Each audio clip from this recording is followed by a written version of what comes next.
우리 옆 사람과 인사하시죠. 새해 복 많이 받으시세요. 인사하겠습니다. 네. 음력으로 새해입니다. 그죠? 네. 이제 우리의 마음과 뜻과 정성을 다하여 하나님 앞에 예배드리겠습니다. 오라 우리가 굽혀 경배하며 우리를 지으신 여호와 앞에 무릎을 꿇자. 그는 우리 하나님이시요 우리는 그가 기르시는 백성이며 그의 손이 돌보시는 양이기 때문이라. 아멘.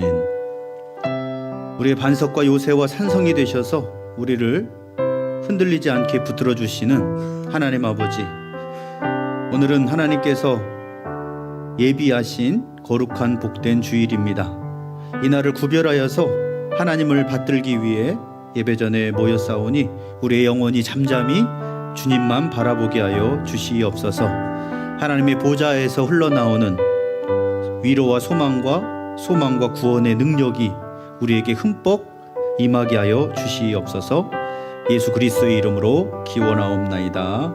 아멘. 우리 다 같이 찬송가 6장 송영 하나님 앞에 올려드립니다. 목소리 높여서.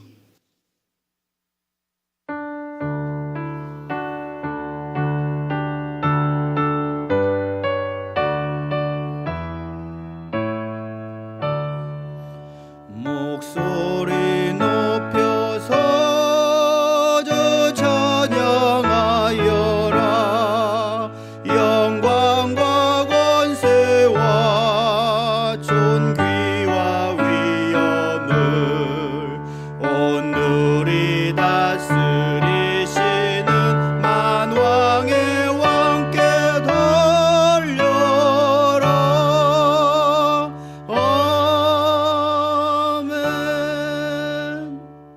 성시교독 시편 2편 1절에서 12절 말씀을 같이 교독하도록 하겠습니다. 어찌하여 이방 나라들이 분노하며 민족들이 헛된 일을 꾸미는가?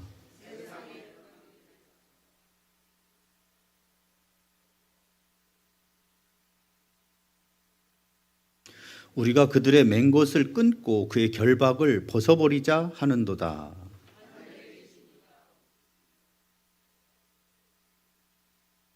그때 분을 바라며 진노하사 그들을 놀라게 하여 이르시기를,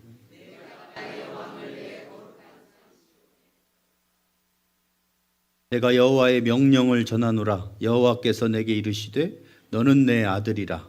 오늘 내가 너를 낳았도다.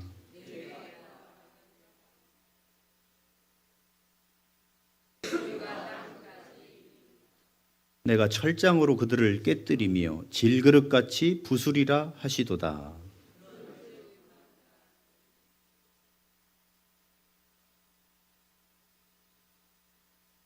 여호와를 경외함으로 섬기고 떨며 즐거워할지어다. 그의 아들에게 입맞추라. 그렇지 않으면 진노하심으로 너희가 길에서 망하리니 그의 진노가 급하심이라. 여호와께서 피하는 모든 사람은 다 복이 있도다. 아멘. 우리 다 같이 하나님 앞에 고백의 기도를 드립니다. 전능하신 하나님, 광야 같은 세상을 지나는 동안 베푸신 은혜를 생각합니다. 밤에는 불기둥을 세워 길을 밝혀주셨고 낮에는 구름으로 덮개를 만들어 시원하게 하셨습니다. 배고픈 자들에게 하늘의 양식으로 먹여주셨으며 반석을 열어 생수를 강물같이 마시게 하셨습니다. 젖과 꿀이 흐르는 땅을 소유로 주셨으며 내가 짓지 않은 집에서 살게 하시고 내가 심지 않은 열매를 먹게 하셨습니다. 하나님께서 베푸신 은혜가 이렇게 크고 많건만 저희는 이 모든 은혜를 잊은 채 내가 누리는 모든 것이 나의 능력으로 된 것인 양 교만했습니다. 값없이 받은 속죄와 구원과 영생을 망각한 채 살고 있는 저희의 교만함을 용서해 주옵소서. 예수님의 이름으로 이 고백의 기도를 드립니다. 아멘. 우리 잠깐 침묵하시면서 하나님 앞에 지은 죄를 자백하는 시간을 갖겠습니다.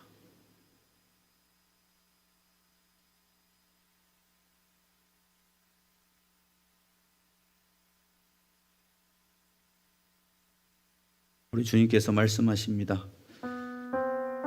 여호와는 의로우시며 은혜로우시며 긍휼이 많으시며 노하기를 더디하시며 인자하심이 크시도다. 여호와께서는 모든 것을 선대하시며 그 지으신 모든 것에 긍휼을 베푸시는도다. 아멘. 우리가 믿는 바를 사도신경으로 하나님 앞에 고백하겠습니다. 나는 전능하신 아버지 하나님 천지의 창조주를 믿습니다. 나는 그의 유일하신 아들 우리 주 예수 그리스도를 믿습니다. 그는 성령으로 너에게 고난을 받아 십자가에 못 박혀 죽으시고 장사된 지 사흘 만에 죽은 자 가운데서 다시 살아나셨으며 하늘에 오르시어 전능하신 아버지 하나님 우편에 앉아 계시다가 거기로부터 살아있는 자와 죽은 자를 심판하러 오십니다. 나는 성령을 믿으며 거룩한 공교회와 성도의 교제와 죄를 용서받는 것과 몸의 부활과 영생을 믿습니다. 아멘. 할렐루야. 네.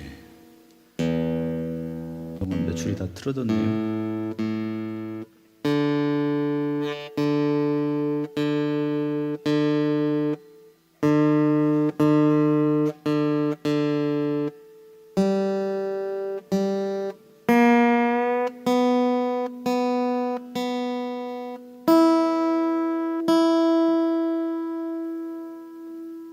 하나님 앞에 우리 찬양하겠습니다. 우리 박수님을 찬양하시죠. 하나님 우리 앞에 갈 길을 보여주십니다. 할렐루야. 갈 길을 밝히 보이시니 주 앞에 빨리 나갑시다. 우리를 찾는 그 예수 오노라 하시네. 죄악벗은 우리 영혼은 기뻐 뛰며 주를 보네. 하늘에 계신 주 예수를 영원히 섬기리. 다시 한번 갈 길을 밝게 갈 길을 밝히 보이시니 주 앞에 빨리 나갑시다. 우리를 찾는 그 예수 오노라 오노라 하시네. 죄악 벗은 우리 영혼은 기뻐 뛰며 주를 보겠네. 하늘에 계신 주 예수를 영원히 섬기리. 우리를 오라 하시는 말 기쁘게 듣고 순종하세. 구주를 믿기지 말고 속속히 나가세. 죄악 벗은 우리 영혼은 기뻐 뛰며 주를 보겠네. 하늘에 계신 주 예수를 영원히 섬기리. 죄악 벗은 우리 영혼은 기뻐 뛰며 주를 보겠네. 하늘에 계신 주 예수를 영원히 섬기리. 오늘 여기 계시오니 나와서 주의 말씀 듣세. 듣기도 하며 생각하니 참 진리시로다. 죄악 벗은 우리 영혼은 기뻐 뛰며 주를 보겠네. 하늘에 계신 주 예수를 영원히 섬기리. 죄악 벗은 우리 영혼은 기뻐 뛰며 주를 보겠네. 하늘에 계신 주 예수를 영원히 섬기리. 죄악 벗은 우리 영혼은 기뻐 뛰며 주를 보겠네. 하늘에 계신 주 예수를 영원히 섬기리. 할렐루야. 우리 다 같이 일어나셔서 언제 앉으셨습니까? 아까 안 일어났나요? 네. 아, 제가 일어나라고 안 했군요. 자동방으로 일어나시기를 바랍니다.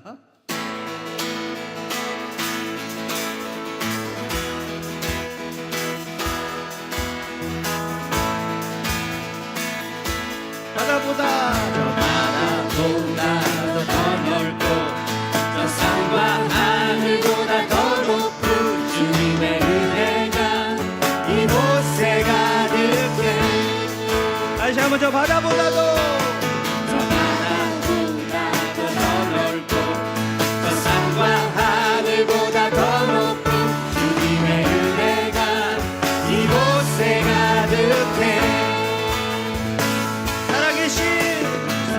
살아계신 주 나의 하나님 언제나 넘치는 주의 사랑으로 내 안에 가득히 넘쳐 흐르네.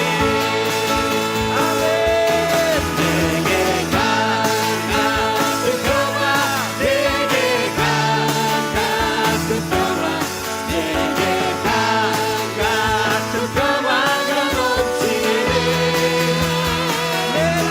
내게 강같은 평화 내게 강같은 평화 내게 강같은 평화가 넘치네.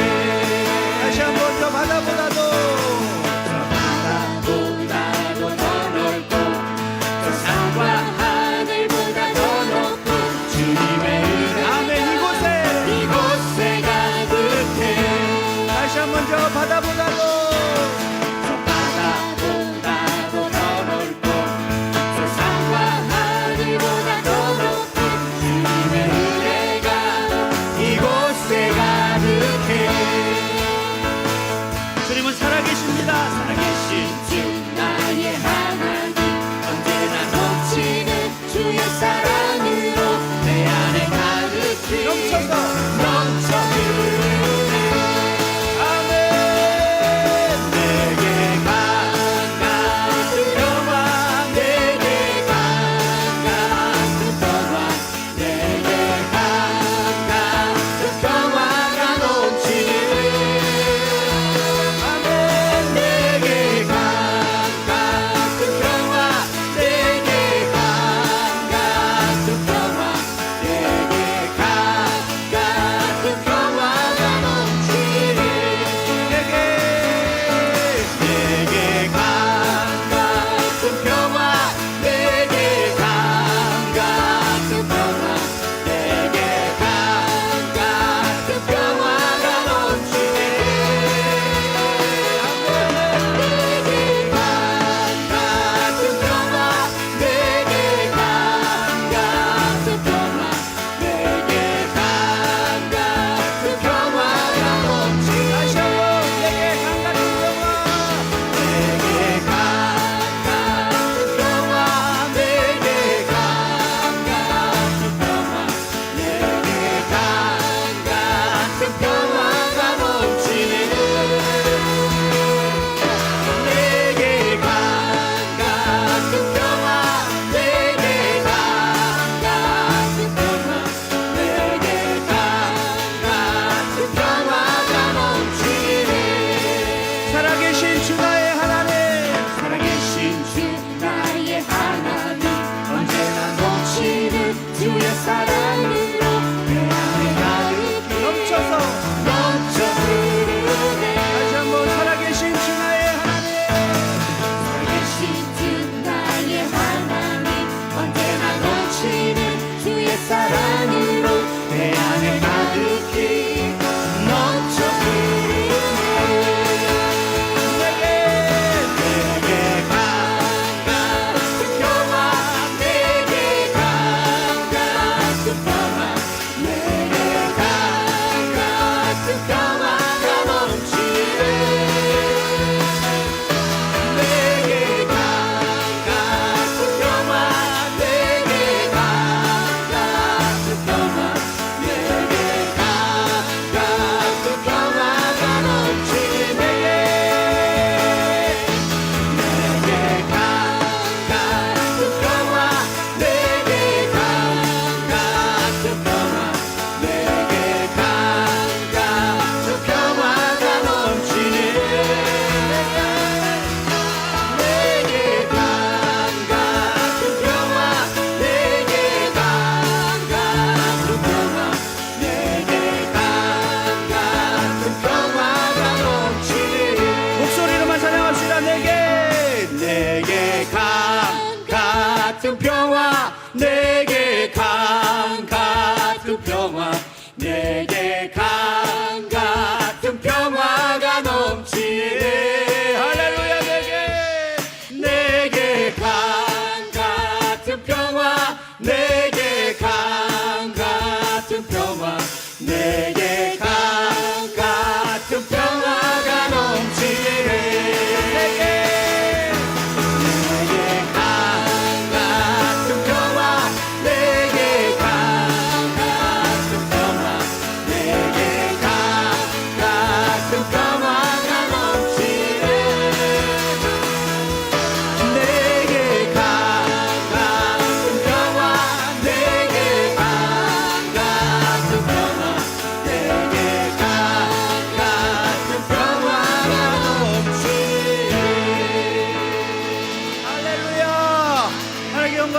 올려드립시다. 주님 우리에게 평안을 주시는 분이십니다. 아멘.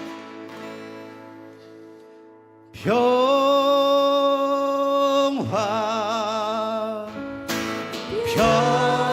평화로다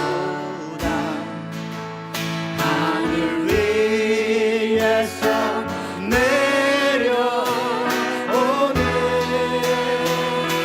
사랑의 물결이 그 사랑의 물결이 영원토록 나의 영혼을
기도하며 나아가실 때 하나님 아버지, 이 시간 하늘이 주시는 참된 평화를 내려주시옵소서. 한 주간 동안에도 우리 명절 기간에 오가는 길 주님께서 안전으로 지켜주시며 가족들과 주님의 평화의 축복을 누릴 수 있도록 한 주간 동안에도 우리를 인도하여 주시옵소서. 새해에도 우리를 이끌어 주시옵소서. 주여 부르고 기도하며 나아갑시다. 주여, 아버지 하나님 간절히 원하고 소원합니다. 이 시간에도 같이 기도하며 주님 앞에 나아가오니 하나님 아버지 성령으로 역사하여 주셔서 하늘이 내려주시는 참된 평화가 이곳에 임하게 하여 주시고, 아버지 한 주간 동안에도 우리 한 해 동안에도 주님이 동행하여 주시옵소서. 우리를 친구 삼아 주셔서 아버지 우리가 가는 곳마다 주님의 평화가 임하게 하시고 가족들과 행복한 평화의 축복이 될 수 있도록 명절이 될수록 지켜보아 주시며 오늘도 예배 가운데 말씀과 성령으로 충만하게 하여 주시기를 간절히 원하고 소원합니다. 주여 함께하여 주시고 기름 부어주시고 향하는 모든 가보들 예수 이름으로 따라가게 하시고 성령님 역사하시고 인도하여 주시옵소서. 간절히 원하고 소원합니다. 예수 그리스도 이름으로 감사드립니다. 사랑과 은혜가 풍성하신 하나님 아버지, 오늘 또 참된 평화를 이곳에 내려 주시옵소서. 세상이 줄 수 없는, 세상과 바꿀 수 없는 예수 그리스도 안에 있는 참된 평안이 우리 안에 샘솟게 임하게 하여 주시옵소서. 그래서 그 평안이 가족들과 한 주간 보낼 때에도 흘러 넘치게 하여 주시고 주변 이웃들까지도 우리의 평안이 전달되어져서 수많은 영혼들이 주께 영광 돌리며 돌아오게 하여 주시옵소서. 오늘도 주님께서 함께해 주실 믿고 감사하며 예수 그리스도의 이름으로 기도 올려옵나이다. 아멘.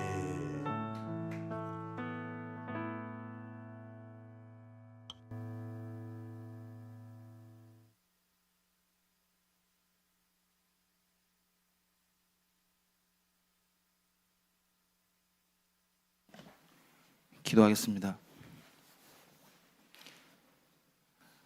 하나님 아버지, 오늘도 이렇게 예배를 드릴 수 있게 하심에 감사드립니다.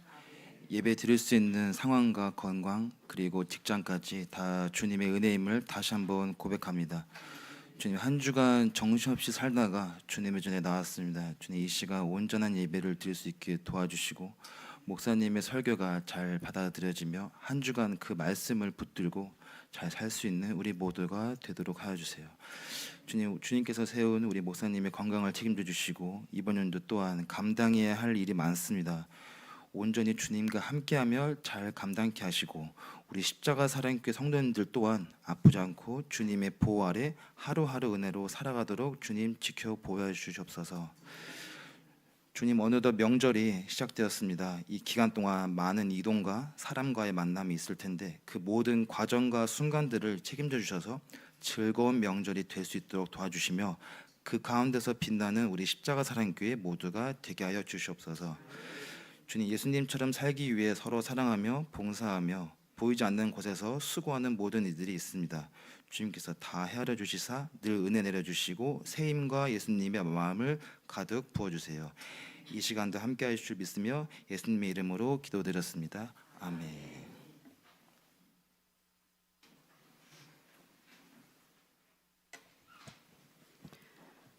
이 시간 우리에게 주신 말씀은 누가복음 10장 38절에서 42절 말씀입니다.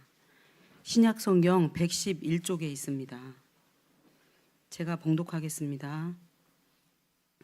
그들이 길 갈 때에 예수께서 한 마을에 들어가심에 마르다라 이름하는 한 여자가 자기 집으로 영접하더라. 그에게 마리아라 하는 동생이 있어 주의 발치에 앉아 그의 말씀을 듣더니 마르다는 준비하는 일이 많아 마음이 분주한지라. 예수께 나아가 이르되 주여, 내 동생이 나 혼자 일하게 두는 것을 생각하지 아니하시나이까. 그를 명하사 나를 도와주라 하소서.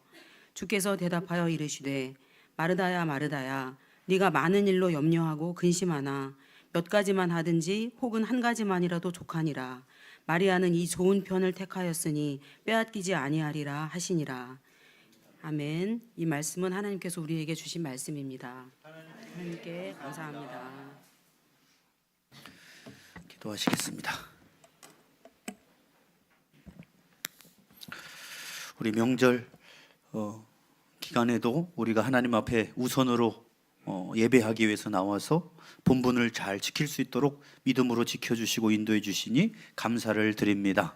하나님 앞에 먼저 예배드리고 명절을 시작하오니 하나님의 말씀을 붙들고 한 주간 동안에도 평화와 하나님의 은혜가 충만한 한 주간이 되게 하여 주시고, 오늘도 우리의 마음을 활짝 열어주셔서 주의 말씀을 성령께서 감동 감화시켜 주사 깨닫게 하시고 변화되게 하시고 삶 속에서 순종함으로 열매 맺게 하여 주옵소서. 예수님의 이름으로 기도 올리옵나이다. 아멘. 할렐루야. 따라서 이 좋은 편을 택하였으니 빼앗기지 아니하리라. 우리 지난주에는 예수님께서 마지막 심판날에 지극히 작은 자 한 사람에게 한 것이 곧 나에게 한 것이다. 그 말씀으로 지극히 작은 자 한 사람을 섬기는 것이 곧 예수님을 섬기는 것 같이 참된 믿음의 증명이고, 또 그 믿음으로 영생을 얻고 또 복을 받게 됨을 배웠습니다. 오늘 우리가 잘 알려져 있는 마르다와 마리아 이야기는 이 앞에 보면 이런 배경에서 시작이 돼요. 어떤 율법 교사가 25절에 보면 예수님을 시험합니다. 물어봐요. 선생님, 내가 뭘 하여야 영생을 얻겠습니까? 라고 물어봐요. 25절에. 그랬더니 예수님이 율법에는 뭐라고 기록되었느냐? 라고 대답하시니까 율법 교사가 27절에 내 마음을 다하여 힘을 다하여 뜻을 다하여 주 너의 하나님을 사랑하고 또한 내 이웃을 네 자신과 같이 사랑하라 하셨습니다. 아주 올바른 대답을 했죠. 그러니까 예수님이 네 대답이 옳도다. 뒤에가 중요해요. 따라서 이를 행하라. 그러면 살리라.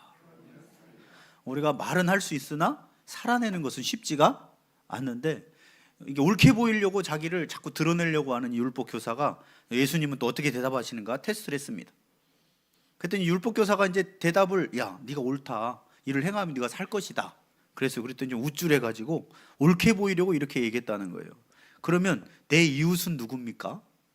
이게 더 좀 수준 있어 보이도록 질문을 한 거예요. 내 이웃은 누굽니까? 그때 우리가 잘 알려진 그 강도 만난 사마리아 비유 이야기가 나오는 겁니다. 자, 이웃이 누구냐고 내가 비유로 알려주겠다. 예루살렘에서 여리고로 내려가는데, 예루살렘에서 여리고로 내려가는 제사장들은 예배 마치고 돌아가는 길이죠. 근데 강도를 만나가지고 거반 죽게 생긴 사람이 있었어요. 이 사람도 예루살렘에서 내려가다가 아마 강도를 만난 것 같습니다. 아마 성도일 줄도 모르겠죠. 나와 있지는 않지만. 근데 제사장이 쭉 보고 어떻게 합니까? 그냥 지나쳐버려요. 죽든 말든. 예배를 같이 드렸던 성도라면 성도가 쓰러져 있는데 그냥 가는 겁니다. 그렇게 될 수도 있겠죠. 레위인도 보다가 지나가 버려요.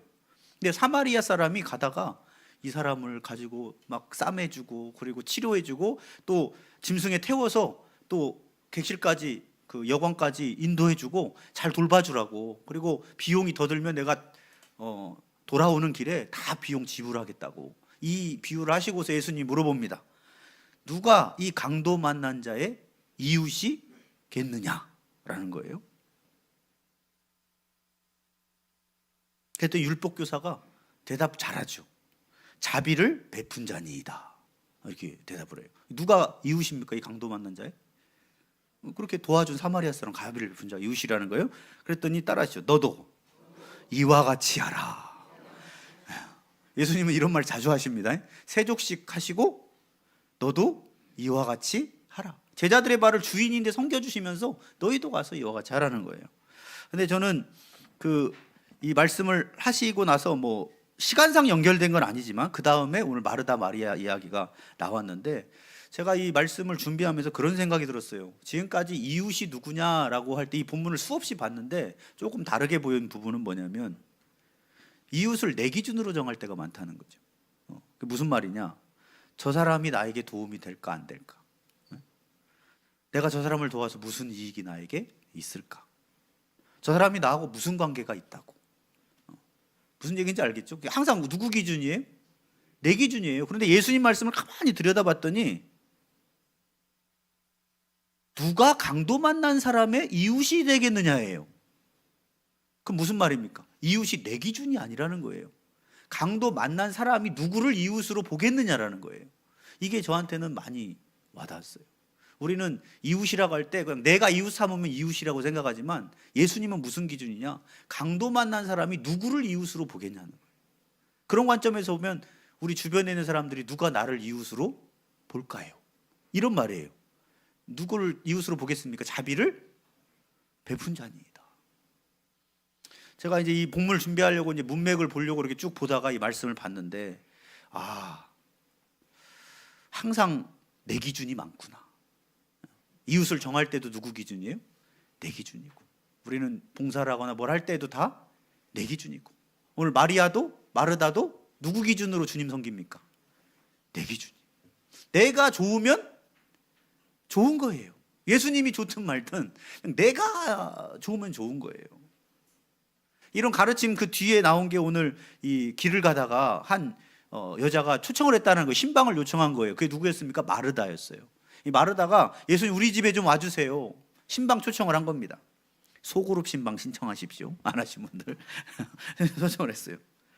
그러니까 이제 아마 이 여자 생각에는, 마르다 생각에는 예수님이 나의 주변에 있는 이웃들보다 더 귀한 분이시고, 그리고 꼭 집에 신방 오게 하셔서 맛있는 것을 막 잔뜩 대접해주고 싶은 마음이 가득했던 것 같아요. 그래서 먼저 초청을 했다고 되어 있습니다. 얼마나 그분이 좋아하는가를 보고 싶다, 이런 좋은 마음으로 이제 초청을 했습니다. 예수님이 그 얘기를 듣고 야, 흔쾌히 가겠다. 그래서 이제 마르다의 집에 갔어요. 아마 이제 가장 귀한 분이라고 여기기 때문에 얼마나 많은 음식을 차렸겠습니까? 오늘 본문에 보면 일이 많아서 분주했다고 하니까, 뭐 우리 그렇게 음식 차리면 우리 문화 그렇잖아요. 차린 것은 적지만 많이 드세요. 엄청 차려놓고 차린 것이 적지만 더 차리면 어떻게 되는 거예요?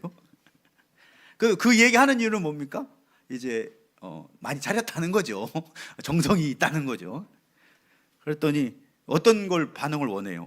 음식을 매우 또 잘하는구나. 그거 원하지 않겠어요? 이렇게 열심히 마르다가 차렸으니까. 저도 이제 신방 가서 성도님들이 뭐 대접해주면 조금만 안 먹어도 오늘 별로 못 드시네요 그러는데 부담스럽습니다. 제가 좀 요즘 다이어트를 해야 돼서 살을 뺍니다 그랬더니 오늘만 드십시오 목사님. 오늘만 하다가 제가 살을 못 뺍니다 그랬더니 괜찮다는 거예요. 이렇게 대접한 사람 많이 먹어주기를 원하니까요. 그러니까 이제 이런 걸 꿈꿨겠죠. 이런 말을 듣고 싶었던 거예요. 그래서 마르다가 수육도 삶고 양고기도 숯불 피워서 막 굽고 각종 반찬도 만들고 나물도 만들고 뭐 계란말이도 하고 막 하다 보니까 손이 부족해요. 계란말이 하려고 막 적고 있는데 마리아는 뭐 하고 있어요? 저기서 그냥 예수님 발 앞에서 말씀만 듣고 있는 거예요. 그러니까 이제 바빠질수록 어떻게 됩니까? 마음이 분주해지죠. 바쁜데 빨리 시간 안에 음식 차려내야 되는데 이러는 거예요. 그러니까 이제 마음이 쫓기다 보니까 어떻게 돼요? 마르다가 누구한테 눈이 가요? 마리아한테 눈이 가죠. 이때 동생이 좀 도와줘야 되는데 그냥 앉아가지고 도와줄 생각을 않고 자꾸 말씀만 듣고 있는 거예요. 그러니까 막 짜증이 나는 거예요. 예수 안 믿는 분들이 우리 주일날 예배 오면 짜증 낼 때도 있죠. 아니 밥이나 차려주라고 예배 가지 말고 그럴 수 있어요. 근데 마르다 마리아는 둘 다 믿는 사람이었는데도 이 짜증이 나는 거예요. 그래서 이런 생각이 드는 겁니다. 예수님도 너무하다. 내가 이렇게 막 좋은 음식 차리려고 바쁘면 좀 알아서 좀 가서 언니 도와주고 와서 말씀 듣거라 이러면 좋은데 예수님도 막 너무 집중해가지고 말씀을 막 전하고 있으니까 그럴 때 둘 다 똑같아 보이는 거 아시죠? 그러니까 막 예수님한테 좀 원망 섞인 목소리로 화가 끝까지 차가지고 주여 내 동생이 나 혼자 일하게 두는 것을 생각하지 아니하사나이까? 생각 있습니까 없습니까? 이런 말이죠. 좀 공손하게 얘기를 했으나 그 내용의 뜻은 생각이 있습니까 없습니까? 음식이 이렇게 많으면 좀 도와주라고 하셔야죠. 이에 예수님이 어떻게 대답하셨는가? 그게 오늘 본문의 핵심이죠. 만약에 우리가 예수님이 신방하신 상황이라면 우리는 어떤 반응을 보였을까요? 본 말씀을 통해서 한번 살펴보겠습니다. 예수님은 뭐라고 하셨느냐? 이런 마르다의 질문에 첫 번째는 따라하시죠. 네가 많은 일로 염려하고 근심하는구나 라고 말씀하셨어요. 그죠? 41절에 보니까 40절에 뭐라고 되어 있습니까? 준비하는 일이 많다고 41절에 마르다야 마르다야 네가 많은 일로 염려하고 근심하는구나. 일이 많으면 마음이 분주해지고 여유가 없어집니다. 마음에 여유가 없어지잖아요. 그러면 많은 일에 다 다른 사람을 동원하고 싶은 욕구가 생겨요. 그죠? 일이 많은데 내가 감당이 안 될 것 같으면 누구라도 좀 도와주고 싶잖아요. 그러니까 마리아를 요청한 거 아닙니까? 그러니까 일이 너무 많아지잖아요. 그럼 감당할 수 없을 줄로 그러면 자꾸 사람을 동원하려고 해요. 근데 이걸 완수해내려면 어떻게 됩니까? 상대방이 싫어하든 원하지 않든 뭐 해야 돼요? 오늘 본문에 보면 초청한 사람은 마리아입니까? 마르다입니까? 마르다가 초청했어요. 마리아가 초청한 게 아니에요. 그런데 당연히 내가 이 일을 하면 마리아는 뭐 해야 된다는 거예요? 도와야 된다는 거예요. 이기적일 수 있어요. 역으로 보면. 우리가 그 신방할 때 가족들은 원하지 않는데 신방 오는 경우도 있잖아요. 무슨 얘기인지 알겠죠? 네. 그리고 마리아는 예수님 말씀을 듣고 싶었지 막 이런 거에 관심이 없었을 수도 있어요. 그런데 우리는 내 중심이 많기 때문에 내가 하니까 뭐 해야 된다는 거예요? 도와야 된다는 거예요. 근데 만약에 반찬을 2가지만 했으면 마리아 없어도 돌아갔겠죠. 그런데 그게 아닌 거예요. 일을 잔뜩 버려놓고 이용하려고 하는 겁니다. 이런 일들은 우리 삶에도 많이 일어나고 교회에서도 많이 일어나고 나도 또 마르다와 같다라는 생각도 합니다. 교회 안에서도 마찬가지죠. 가족 관계에서도 마찬가지예요. 어떤 사람이 일을 막 버리면 의도하지 않게 그 뒤치다거리를 다른 가족들이 해야 되는 경우도 있는데 이게 언뜻 보면 굉장히 이기적일 수도 있다는 것입니다. 예전에 제가 10수년 전에 한 새신자가 교회 나간 지 3개월밖에 안 됐는데 식사 봉사를 하라고. 왜냐하면 교회가 막 10명이나 모였대요. 12명인가?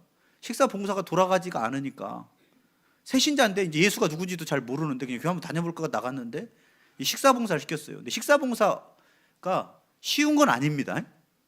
그죠? 그리고 순번이 빨리 돌아와요. 왜? 10명밖에 안 되니까 팀을 짜도. 그러니까 이제는 예수가 누군지도 모르고 계속 식사 봉사를, 왜냐하면 사람이 없으니까요. 그리고 일부터 배운 거죠. 예수가 누구인가 보다. 결국 한 1년 반 다니다가 교회를 힘들어서 못 다니게 됐다고 하는 얘기를 듣고 제가 그때 만났을 때까지도 안 다니셨던 것 같아요. 그런 얘기를 하는 걸 들었어요. 그러니까 이분은 교회를 와서 예수님을 사랑을 체험하지도 못하고 떠나게 됐다는 거예요. 그러면 왜 꼭 새신자까지도 그걸 본인이 한다고 그랬으면 상관이 없어요? 왜 시켜야 됐습니까? 사람이 없으니까요.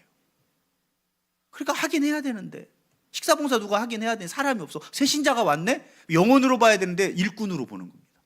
봉사자가 생겼네. 그런데 지금 이분은 예수님을 아는 게 먼저잖아요. 결국은 사람보다 뭐가 더 우선이 되는 거예요? 일이 우선이 되는 거예요. 마르다도 관계보다는 뭐가 우선이에요? 일이 더 우선인 거예요. 교회도 일이 너무 많아가지고 관계까지 깨어질 위험에 처한다면 일을 줄이는 것이 맞다고 생각을 합니다. 감당할 수 있을 만큼만 일을 버려야 돼요. 저도 행사를 많이 안 하죠. 우리 교회는 아시겠지만 행사가 몇 개 없어요. 1년에. 그죠? 뭐 절기 때 하는 건 당연히 교회들이 하는 것이고. 왜 그러느냐? 일을 많이 하는 것보다도 우리는 주님과의 관계를 잘 맺고 주님의 사랑의 열매를 맺는 게 더 중요하기 때문에 그리고 필요하면 행사를 하는 거예요.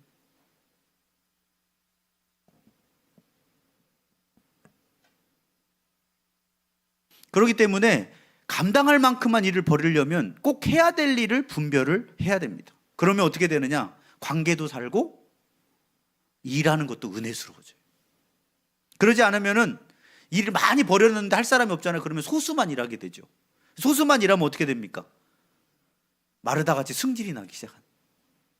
교회 일 이렇게 많은데 안 도와줘? 말은 안 해요. 대놓고 은혜스러워야 되니까. 그래 속은 뒤집어지는 거예요. 물론 훈련해야 될 부분도 있으나 그런 부분은 아니고요. 내가 이렇게 고생하는데 안 도와주나? 좀 도와주라고 하지. 이놈의 교회는 인정이 없어. 못 다니겠다. 이런 마음이 들 수도 있다는 거예요. 지금 시대는 참 급변화의 시대여서 너무나 빨리 모든 것들이 변하잖아요. 그래서 사람들이 분주합니다. 치열해요. 경쟁에서 지면 도태되는 시대예요. 그러니까 갈수록 뭔가를 해야만 될 것 같은 강박증에 시달립니다. 안 그러면 뒤처질 것 같으니까요.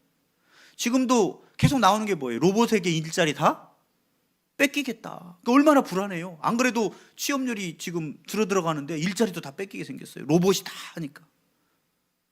이렇게 바쁘고 분주한 시대를 살아가면서 한번 우리는 생각해 봐야 돼요. 우리를 먹이시는 분은 누구인가? 우리는 막 시대가 빠르니까 바뀌니까 로봇에게 다 뺏기시니까 뭔가 해야 돼. 뭔가를 준비해야 되죠. 그런데 그 바쁜 일상 속에 과연 나를 먹이시는 분이 누구냐? 세상입니까? 하나님입니까? 하나님의 비를 내리지 않으면 지금도 양식을 못 먹어요, 우리는. 근데 우리는 바쁜 일에 취해서 주님을 잃어버릴 때가 있다라는. 우리를 아까 찬양에도 있죠. 기르는 분 누굽니까? 양으로 우리를 기르는 분은 하나님이시거든요. 그러니까 하나님이 신뢰가 안 되면 어떻게 됩니까? 분주해져요. 뭐냐? 뭔가를 더 하지 않으면 내가 못 살 것 같으니까요. 제가 저번에 선교 간증 때 가장 와닿았던 중에 하나가, 간증하실 때 그들은 기도하는 것이 단지 일용할 양식뿐이었다. 그 여러분이 간증을 똑같은 간증을 하셨어요? 우리는 막 더 많은 걸 달라고 할 때가 많잖아요. 근데 그 사람들은 오늘만 있어도 깽쿠한 거예요. 왜냐? 일용할 양식 먹기도 힘든 상황이니까 오늘 일용할 양식만 있어도 땡큐인 거예요. 왜 밝냐? 주님이 돌보시는 걸 믿기 때문이죠. 그들에게 취업이 될 거라고 생각하십니까? 깜든 다녀오신 분들? 취업하기 힘들어요. 무슨 얘기? 그건 개천에서 용 나는 격이에요. 근데 그런 용이 나게 하셨죠, 하나님이. 교수도 나오게 하시고 삼성도 들어가게 하시고 하셨는데 다 그런 건 아니죠. 여전히 환경은 똑같아요. 근데 우리보다 더 열심히 찬양하거든요. 우리 그 나중에 영상 보시면 알 겁니다. 막 그냥 아주 그냥 막 나와가지고 막 자유하게 찬양하는데 보니까 우리 교인들이 섞여 있더라고, 거기에. 우리는 일어나라고 해야 일어나잖아요. 근데 가만히 보니까 우리 교인들이 막 이러고 있는 거예요. 어르신들까지 막 나가가지고. 근데 그들이 정말 빈민지역 사람 맞습니까? 앞으로 내일도 못 먹을 수도 있는데. 필리핀이 하루 쳐보니까 하루 일당이 18,000, 19,000원이래요. 찾아보니까. 우리는 뭐 한 10만 원 하잖아요. 최저임금 해도 8만 원 이상은 되잖아요. 그러니까 4분의 1도 안 되는데, 근데 그것마저도 구하지 못해서 힘든 상황이에요. 근데 일용할 양식만 있으면 낫다는 거예요. 우리가 분주합니다. 많은 걸 하려고 합니다. 그러나 너무나 많은 것들은 결국 오늘 예수님이 뭐를 낳는다고 그래요? 염려와 근심을 낳는다는 겁니다.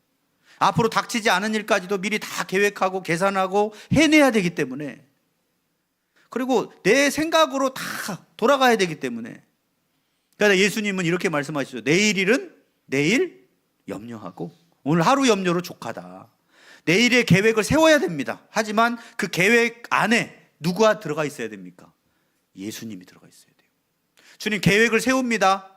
그러나 이 계획 주님께 맡깁니다. 이걸 신앙이라고 하는 거예요. 근데 마르다는 맡기지를 못해요. 주님, 내가 음식 많이 해드리고 싶거든요. 근데 주님은 어떤 걸 원하세요? 그럼 주님이 그랬을 수 있어요. 야, 한 몇 가지 반찬 줄이고 너도 앉아서 같이 얘기 좀 하자. 이랬을 수 있다는 거예요. 그런데 그런 여유가 있어요, 없어요? 없어요. 지금 막 계란말이 해야 되는데 뭘 앉아 있어. 예배 드릴 시간이 어디 있어요? 기도할 시간이. 지금 계란 말아야 되는데 이런 거죠, 이제. 그래서 잠언 16장 1절 9절 말씀, 마태복음 6장 34절 말씀 한번 넘겨주시죠. 읽어봅니다. 시작. 그러므로 내일 일을 위하여 염려하지 말라. 내일 일은 내일이 염려할 것이요 한날의 괴로움은 그날로 족하니라. 너무 많은 것들을 계획하고 세우는 것보다 오늘 하루를 잘 살아가시길 바랍니다. 그리고 잠언 16장 1절 9절 1절에 이렇게 나오고 있죠. 마음의 경영은 누구한테 있어요? 사람에게 있어도 그 경영이 이루어지는 응답은 누구한테로 나옵니까? 하나님께로 나온다는 거예요. 9절에도 잠언 10장 9절에도 사람이 마음으로 자기의 길을 계획할지라도 그 걸음을 인도하시는 이는 하나님이시다.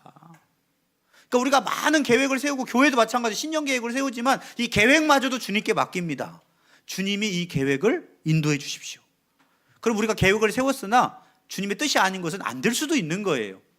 되면요, 주님이 또 은혜스럽게 그것을 이루어 주시는 겁니다. 근데 우리들은 마르다처럼 너무 많은 것 때문에 마음이 분주하고 지켜지지 않는 그런 삶을 살 때가 있습니다. 그래서 잠언 17장 22절 말씀 같이 한번 읽어보겠습니다. 시작. 마음의 즐거움은 양약이라도 심령의 근심은 뼈를 마르게 하느니라. 우리 신년을 맞아서 너무 요즘에 내 마음에 근심이 많다. 그렇다면 한번 예수님 생각을 해보시는 건 어떻겠습니까? 내 계획 안에, 내 인생 안에 예수님께 나의 계획을 맡겨드립니다. 마르다는 열심히 했는데 마음에 평안이 없었고 감사가 없었어요. 많은 일보다 꼭 필요한 일을 하고, 그리고 그 계획 안에 주님을 안에 넣는 거, 그게 매우 필요하다라는 거예요. 두 번째 메시지는 주님이 이렇게 말씀하셨어요. 대답입니다. 몇 가지만 하든지 혹은 한 가지만이라도 족하게 여겨라.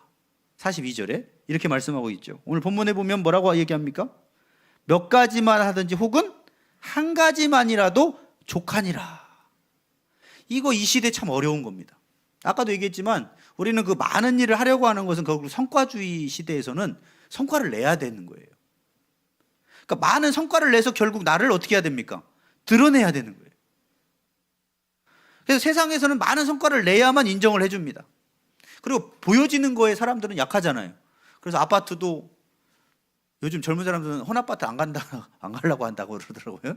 다 새 아파트만 가려고 해요. 새 아파트에 더 평수가 크면 성공했다고 하고, 그리고 자동차도 마찬가지로 더 좋은 비싼 외제차를 타면 성공했다고 이야기합니다. 그리고 회사를 다녀도 대기업을 다녀야 성공했다고 하고, 그리고 돈도 일단 공이 많이 붙어야 돼요. 그죠? 그럼 성공했다는 거예요. 그러니까 뭐 숫자든 뭐든 많고 높아져야 되는 거예요. 그러니까 이런 시대에서 한번 생각해 볼 필요가 있어요. 예수님이 원하시는 것이 과연 세상적인 성과겠느냐, 아니면 나의 존재를 원하겠느냐. 주님 뭐를 원하실까요? 제가 통장에 100억을 모았어요. 주님은 별로 관심이 없을 수도? 그게 어쩌다는 건데. 주님은 다 가지신 분이고 천지를 만드신 분인데. 주님은 나를 원하시는 거예요. 마르다의 음식보다 마르다를 원하셨다. 나는 이 일을 많이 해야만 귀한 존재냐, 음식을 잘 차리고 맛있게 많은 음식을 차려줘야만 마르다가 귀한 거냐. 예수님 시각에서는 마르다는 그냥 귀해요. 그래서 오늘 막 세게 책망하셨던 게 아니에요. 약간 가르쳐 주신 거예요. 너는 일을 많이 한다고 귀한 게 아니야. 원래 귀해. 네가 음식을 못해도 귀하고 잘해도 귀하고, 공부를 못해도 귀하고 잘해도 귀해. 그게 예수님 시각이라. 일과 상관없이 존재 자체만으로도 하나님께서 하나밖에 없는 아들의 목숨을 내주셔서 바꿀 정도로 귀한 존재라는 거예요. 근데 이 시대는 존재를 깎아내리고 어떻게 합니까? 성과를 내야만 인정해주는 시대를 살고 있어요. 그러니까 우리도 예수님께 집중되기보다는 어디에 집중해요? 막 외형적이고 성과를 내고 막 이런 거에 집중합니다. 그러니까 이 시대는 한 가지로는 안 되는 거예요. 두 가지도, 할 수만 있으면 세 가지도, 아니면 10가지, 100가지를 해내야 되는 거예요. 교회도 숫자를 늘려야만 인정받잖아요. 그래서 엄청난 프로그램을 돌립니다. 막 전도 초청잔치. 다른 교회에 다니는 사람 데리고 와서 채우는 거예요. 칭찬을 받는 겁니다. 우와, 우리 무슨 소그룹 1등입니다. 우와! 근데 반절이 다른 교인이요. 왜 그렇게까지 하는 겁니까? 성과를 내야 인정해 주니까요.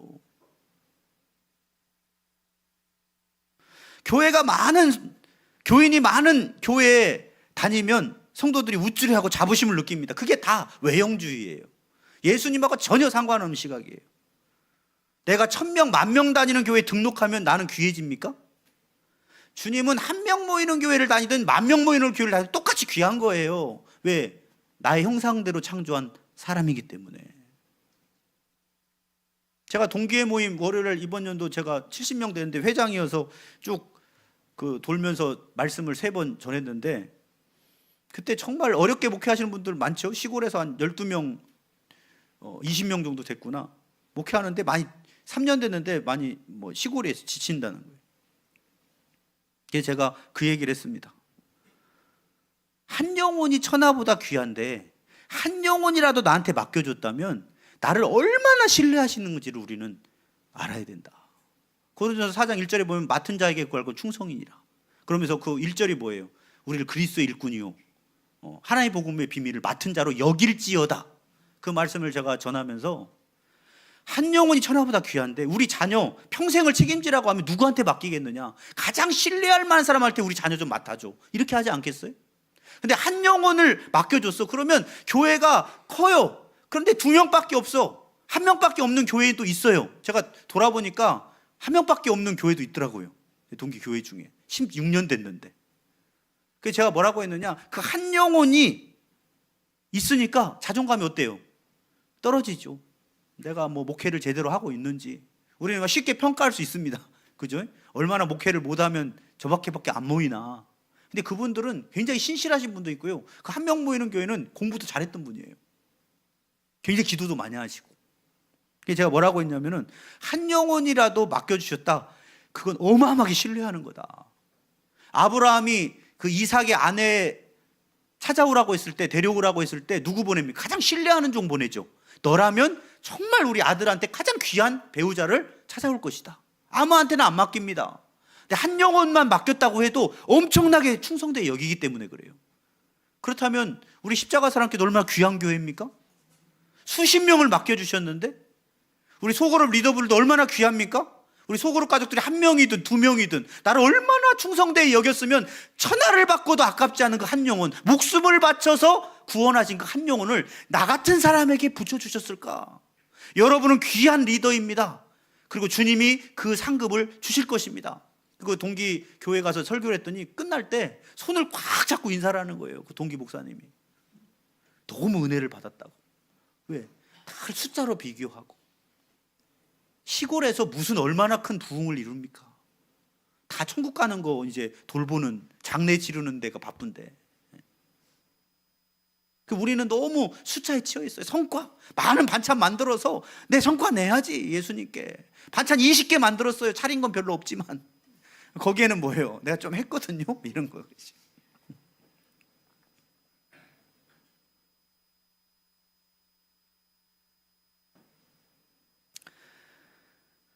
몇 가지만 하든지 혹은 한 가지만이라도 족하다는 주님의 말씀을 기억하시기를 바랍니다.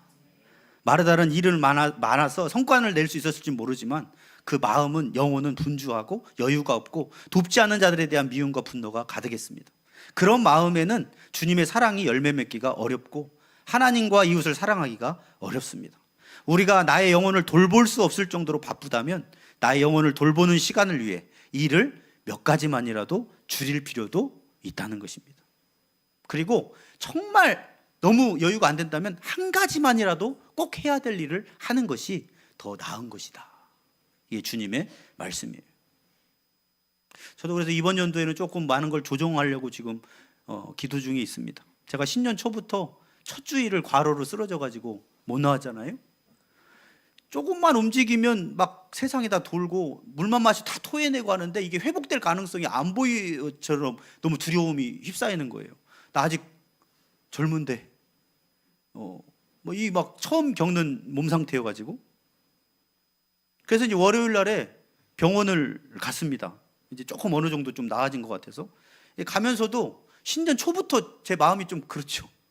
신년 초부터 사명을 감당하지 못한 것 같고 막 여러 가지로 내가 건강 관리도 잘 못한 것 같고 막 여러 가지 마음에 복잡한 마음에 차를 타고 쭉 가면서 오늘 이번에 신년 뽑은 말씀을 묵상했어요. 오늘 이번 연도에 제가 뽑았던 거는 사무엘이 다윗 세우러 갈 때 그 사람을 선택하지 말아라. 사람은 외모를 보거니와 나 여호와는 중심을 본다. 그 말씀을 왜 주셨을까? 그러고 계속 묵상하면서 가고 있었어요. 근데 저는 누구예요? 사무엘이잖아요. 다윗을 세우러 가야 되잖아요.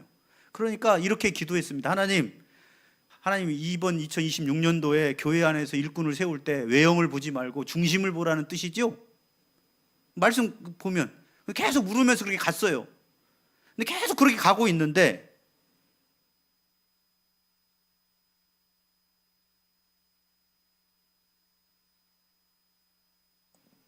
주님이 그 말씀을 하시는 거예요. 너는 왜 네가 다윗이라는 생각은 못 하느냐? 저는 지금도 사무엘인 거예요. 내가 다윗이라는 생각은 못 하는 거예요. 뭐 해야 돼? 일해야 돼. 난 사무엘이니까 사람을 세워야 되는 거예요. 그러니까 내가 다윗일 거란 생각은 저는 꿈에도 못 했습니다. 신년 말씀을 뽑고. 나는 이제 내가 사무엘이 지금 사역하러 가고 있잖아. 그러니까 사역할 때 누구를 세우라는 거예요. 외모 보지 말고 중심 보고 세워라. 교회 잘 세우려주면 그렇게 해야 된다. 그렇게만 해석이 되고 있었는데 막 몸 상태 안 좋은 상태에서 운전하면서 가고 계속 그걸 물어보고 있는데 그 한마디가 저를 그냥 펑펑 울면서 갔습니다. 병원에. 네가 다윗이라는 생각은 왜 못하느냐. 너는 내가 너를 어떻게 보고 있는지 왜 관심을 갖지 않느냐는 거예요. 제가 하나님 마음에 합한 자라고요? 근데 거기서 무너졌어요. 주님, 제가 너무 일 중심으로 살아왔군요. 또 해야 된다. 사람을 세워야 된다는 거죠. 그래서 제가 너무나 부족하다는 것을 지금도 느끼고 이번 연도에도 하나님 안에서 내 존재를 먼저 찾아야 되겠다. 내가 정말 바르게 가고 있는지 그런 생각을 하게 됐습니다. 우리들은 뭔가를 해석할 때 너무 내중심적으로 일적으로 성과적으로 자동방으로 해석이 되는 시대를 살고 있어요. 그래서 마지막으로 주님 말씀하신 게 뭐냐? 좋은 편을 택하여 빼앗기지 않아야 한다. 그게 42절 결론이에요. 한번 따라하시죠. 좋은 편을 택하여 빼앗기지 아니하리라. 이 좋은 편을 택하였으니 빼앗기지 아니하리라. 오늘 설교 제목이죠. 마르다는 자기 기준에서 주님을 섬기고 싶었어요. 주님의 만족보다는 누구 만족이 더 원했습니까? 자신의 만족. 그래서 자신이 짠 계획과 매뉴얼대로 또 반찬 가지수대로 모든 상황이 움직여져야 되는데 성과를 내기 어려워질 것 같으니까 근심이 쌓이고 원망과 불평이 터져나왔습니다. 이럴 때 우리는 생각해 봐야 됩니다. 주님이 정말 원하는 것인가?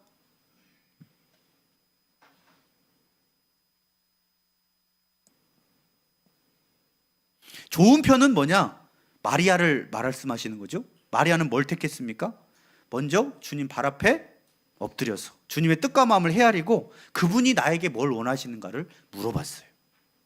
그것이 가장 나에게 행복한 삶이고 영광이 되는 삶이라는 거예요. 여호수아서 1장 8절 말씀 같이 한번 읽어봅니다. 시작.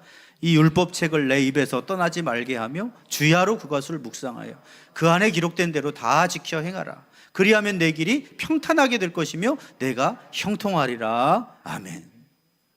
제가 이번 동교회에 가서 전했던 말씀 중에 하나가 또 이 말씀인데 이 말씀이 좀 다르게 여겨졌어요. 늘 암송을 20대 때부터 했던 암송입니다. 이 율법책을 내 입에서 떠나지 말게 하며 주야로 그것을 묵상하여 그것대로 다 지켜 행하라. 이번에 말씀을 저번에 준비하면서 이런 생각이 들었어요. 아니 말씀이 기록된 대로 다 이미 뜻이 드러나 있는데 그냥 행하면 되는 거지 왜 묵상이 필요한 거야? 맞죠? 성경에 보면 기록이 다 돼 있잖아요. 그러니까 기록한 대로 그냥 하면 되지 뭘 주야로 그걸 묵상하고 있으라는 거야. 묵상해야 됩니다. 제가 아까 신년 말씀을 묵상했더니 다른 뜻으로 주님이 나에게 들려주셨죠? 똑같은 구절인데 이게 무슨 말이냐? 그래서 제가 동교회 한 교회 가서 그 얘기를 한 거예요. 목회는 형통과 평탄의 길, 복음으로 세상을 정복하는 길은 이 기본기에 있다. 기본기는 뭐냐? 말씀을 묵상하는 것이다. 그럼 말씀 묵상이 무슨 의미가 있느냐? 기록된 말씀이 지금 나에게 맞게 적용되어지고 나에게 들려지는 음성이 될 때 그 길을 좌로나 우로나 치우치지 않고 따라갈 때 그 길이 평탄하게 되고 형통하게 된다는 거예요. 그게 좋은 길입니다. 여러분 우리는 기록된 말씀 많이 듣고 알고 있습니다. 그리고 보기만 하면 무슨 내용인지 알 수도 있습니다. 그러나 묵상은 또 다른 영역이에요. 왜 기록된 말씀을 주야로 묵상하라고 하셨을까요?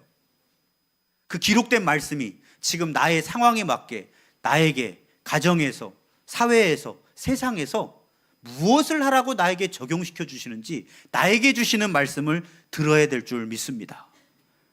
마리아처럼 그런 자세로 주님 앞에 무릎 꿇는 시간을 갖는 성도들에게 주님은 오늘 나에게 기록된 말씀을 살아있는 나의 말씀으로 들려주실 줄 믿습니다. 그리고 그 말씀을 따라서 걸어가게 되면 형통하게 되고 굽어진 길도 평탄해지고 복음으로 세상을 정복하게 될 것입니다.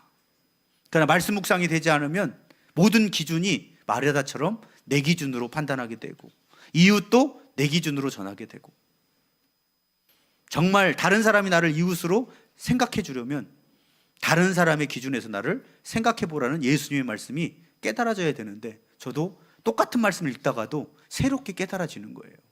주님이 이웃의 기준을 다른 사람에게 두셨구나. 말씀 묵상은 하나님의 기준으로 나를 바라보는 시각을 넓혀줍니다. 그리고 그것은 열매 맺는 삶으로 이어집니다.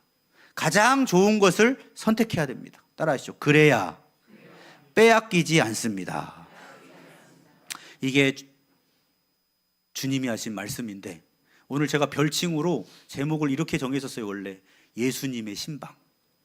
근데 저는 이 말씀 자체를 제목으로 잡기 때문에 안 했는데, 예수님이 우리 집에 신방하셔서 많은 일로 분주한 마르다에게 했던 말씀을 나의 말씀에게 적용하셔서 많은 일로 염려하고 근심하지 않은 한 해가 되시고, 몇 가지만 하든지 혹은 한 가지만이라도 하셔야 됩니다.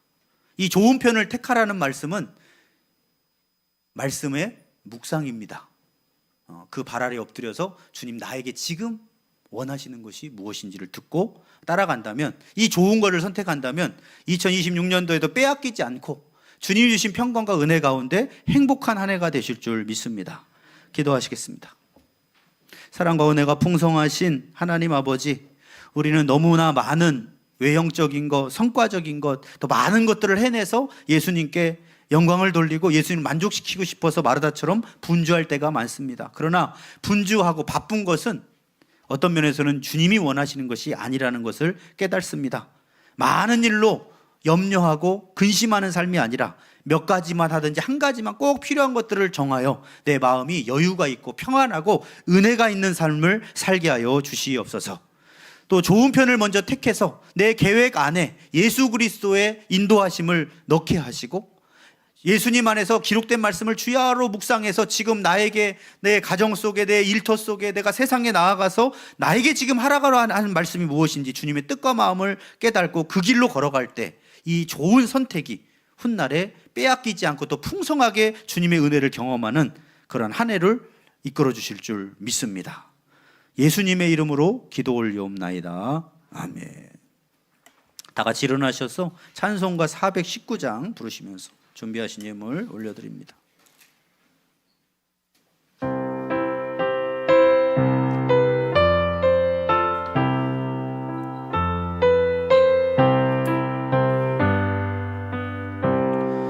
주 날개 밑 내가 편안히 쉬네. 밤 깊고 비바람 불어쳐도 아버지께서 날 지켜주시니 거기서 편안히 쉬리로다. 주 날개 밑 평안하다.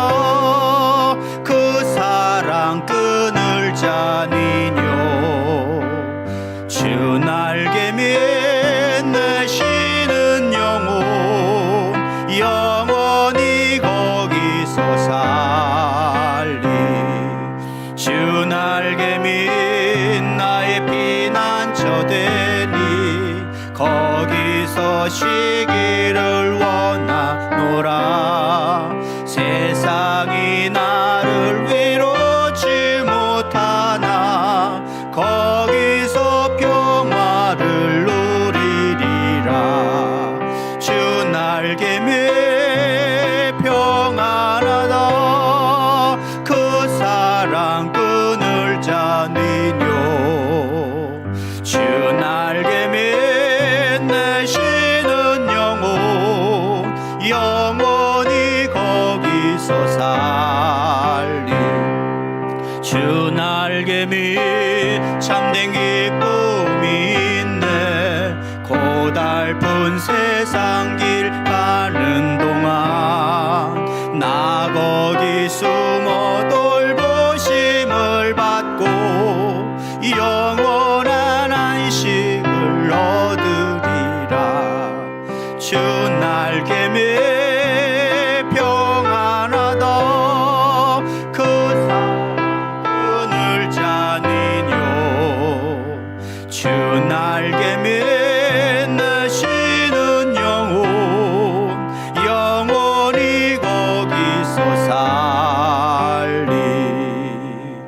기도하시겠습니다.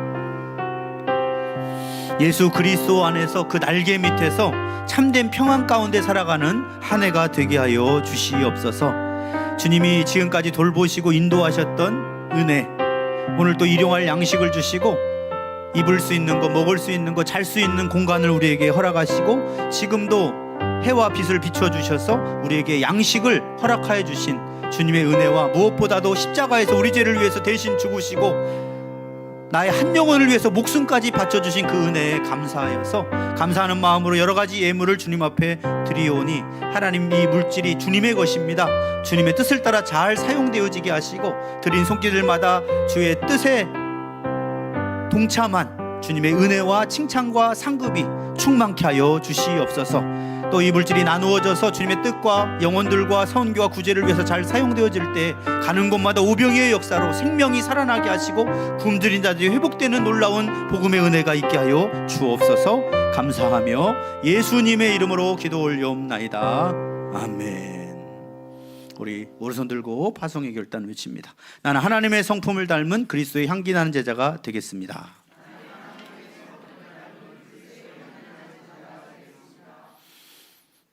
나는 하나님을 사랑하고 내 이웃을 내 몸과 같이 사랑하겠습니다. 나는 오직 하나님의 영광을 위하여 살겠습니다. 주여 나를 성령이 충만한 그리스도의 증인이 되게 하옵소서.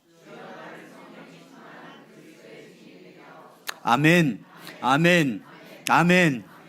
이제는 우리 주 예수 그리스도의 은혜와 하나님의 무한하신 사랑하심과 성령님의 내주 인도 교통 역사하심이 이 좋은 편을 택하였으니 빼앗기지 아니하라는 주의 말씀을 붙들고 살아가기를 결단하는 십자가 사랑교회 모든 성도들 머리 위에, 가정 위에, 일터 위에, 그리고 2026년 새해 위에 이제부터 영원토록 함께 하시기를 간절히 축원하옵나이다. 아멘.